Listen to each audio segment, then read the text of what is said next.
panjang. Ketiga, verifikasi data. Setelah aturan turunan terbit, Taspen dan PT Asabri untuk TNI Polri harus melakukan verifikasi data. Jutaan pensiunan tersebar di seluruh Indonesia. Data mereka harus diperiksa, golongan, masa kerja, status, rekening bank, semuanya harus akurat. Satu kesalahan kecil bisa menyebabkan pembayaran tertunda atau bahkan salah sasaran. Proses ini memakan waktu, tapi ini penting agar hak Bapak Ibu sampai dengan tepat. Keempat, sinkronisasi dengan bank penyalur. Pembayaran pensiun di Indonesia dilakukan melalui beberapa bank seperti BRI, BNI, Mandiri, BTN, dan lain-lain. Mereka harus dipastikan siap menerima dana dan menyalurkannya ke rekening masing-masing pensiunan. Ini bukan transfer satu atau dua orang, ini transfer massal. Butuh persiapan sistem yang matang. Kelima, pencairan bertahap. Bukan tidak mungkin pencairan rapelan dan gaji baru tidak dilakukan serentak di semua daerah. Bisa saja dilakukan secara bertahap untuk menjaga stabilitas sistem, gelombang pertama, gelombang kedua, dan seterusnya. Jadi, ketika kita melihat proses yang panjang ini, kita akan mengerti mengapa jawaban atas pertanyaan kapan cair tidak bisa diberikan dengan angka tanggal yang pasti. Ada terlalu banyak variabel, ada terlalu banyak tahapan yang harus dilalui, dan semua tahapan itu harus berjalan sesuai dengan koridor hukum dan administrasi keuangan negara. Sekarang saya ingin membawa Bapak Ibu ke dalam sebuah skenario. Misalkan pemerintah memutuskan bahwa kenaikan gaji pensiun berlaku surut sejak 1 Januari 2026, tapi regulasi teknis baru terbit di akhir Maret. Taspen membutuhkan waktu verifikasi data sepanjang April, maka pencairan rapelan Januari, Februari, Maret, April, dan gaji baru bulan Mei baru bisa dilakukan di bulan Mei. Itu adalah skenario yang paling realistis. Bisa lebih cepat, bisa juga sedikit lebih lambat, tergantung kecepatan proses di masing-masing tahapan. Tapi yang pasti, ini bukan isapan jempol, ini bukan mimpi siang bolong. Ini adalah proses yang sedang berjalan, dan Bapak Ibu sebagai penerima hak hanya perlu melakukan satu hal yang paling penting, menjaga ketenangan. Karena ketenangan adalah kekuatan. Saya tahu tak mudah. Mudah sekali mengatakan tenang, tapi sulit sekali melakukannya. Apalagi ketika setiap hari ada saja kabar baru yang membuat jantung berdegup kencang. Ada yang bilang rapel cair 15 April. Ada yang bilang nominal sudah keluar, golongan tertentu dapat sekian. Ada yang bahkan menyebarkan foto bukti transfer yang katanya dari teman yang sudah menerima. Di saat seperti ini, kita harus ingat satu prinsip sederhana. Sumber resmi adalah satu-satunya sumber yang bisa dipercaya. Website resmi Taspen, akun media sosial resmi Taspen, website Kementerian Keuangan, pernyataan resmi dari Menteri Keuangan, itulah sumber-sumber yang harus Bapak Ibu jadikan rujukan. Selain itu, tahan dulu. Jangan langsung percaya, jangan langsung share, jangan langsung membuat grup WhatsApp heboh dengan kabar yang belum tentu benar.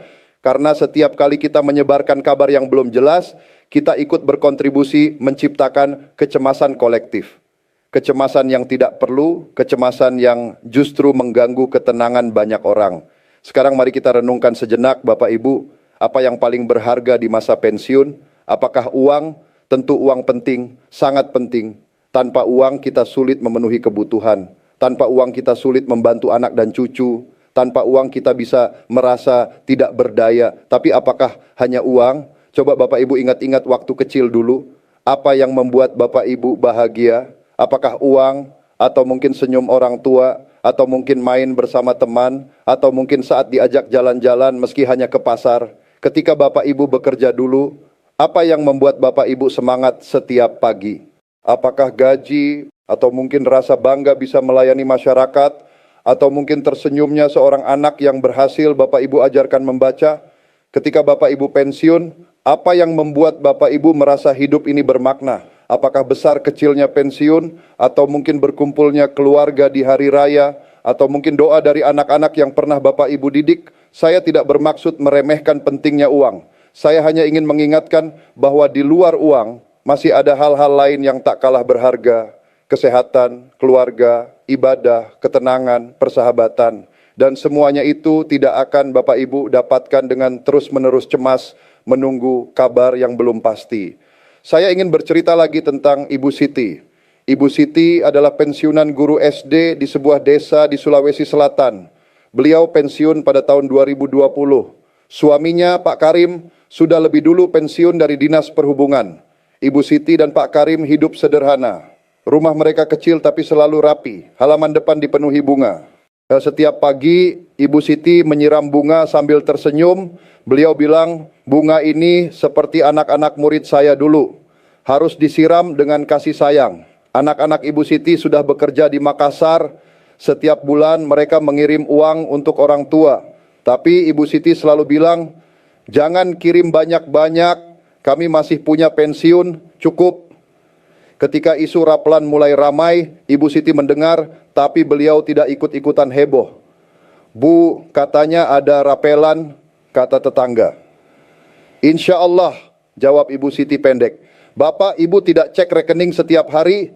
Tanya tetangga lagi. Mengapa harus cek setiap hari? Kalau memang rezeki pasti sampai. Yang penting sekarang kami sehat, cucu juga sehat. Itu sudah lebih dari cukup. Ibu Siti tetap menjalani rutinitasnya. Pagi menyiram bunga, siang memasak, sore mengaji, malam berkumpul dengan Pak Karim menonton televisi. Tidak ada kecemasan di wajahnya, tidak ada kegelisahan di hatinya.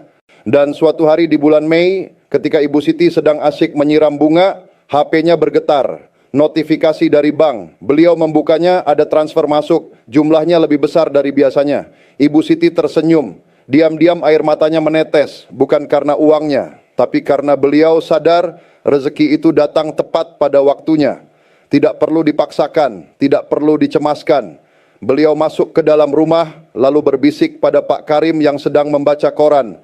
Pak, rapelannya masuk. Pak Karim menurunkan kacamata, tersenyum, lalu berkata, Alhamdulillah, sekarang kita bisa bantu renovasi musala desa. Ibu Siti mengangguk. Iya Pak, itu yang pertama. Dua gambaran ini, Pak Hasan dan Ibu Siti adalah dua sisi dari koin yang sama.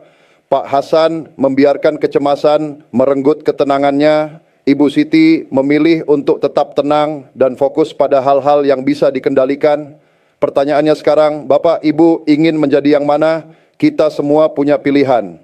Kita tidak bisa mengendalikan kapan regulasi turun. Kita tidak bisa mengendalikan seberapa cepat Taspen memverifikasi data. Kita tidak bisa mengendalikan keputusan Menteri Keuangan, tapi kita bisa mengendalikan diri kita sendiri.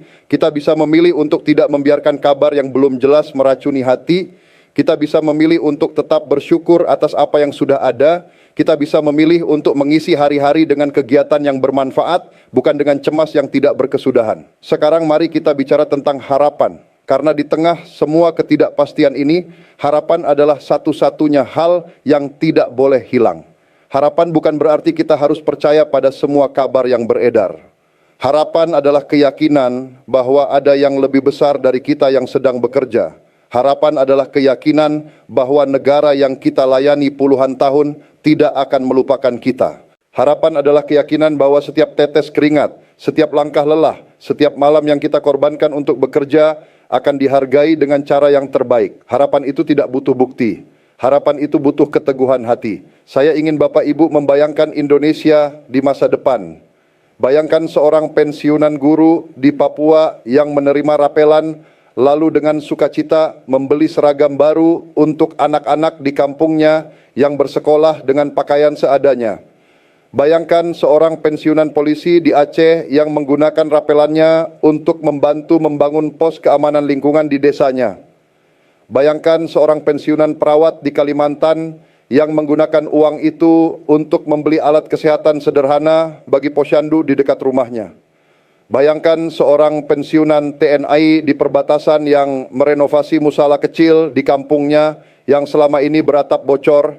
Bayangkan seorang pensiunan hakim yang menyisihkan rapelannya untuk beasiswa bagi anak-anak kurang mampu di sekitar tempat tinggalnya. Itulah makna sebenarnya dari rapelan, bukan sekadar uang yang masuk ke rekening, tapi sebuah kesempatan untuk berbagi, untuk membantu, untuk menjadi berkah bagi orang lain. Karena pada akhirnya kebahagiaan sejati tidak diukur dari berapa banyak uang yang kita miliki, tapi dari seberapa banyak kita bisa memberi makna pada hidup orang lain. Dan Bapak Ibu sebagai pensiunan yang telah puluhan tahun mengabdi, memiliki posisi yang istimewa.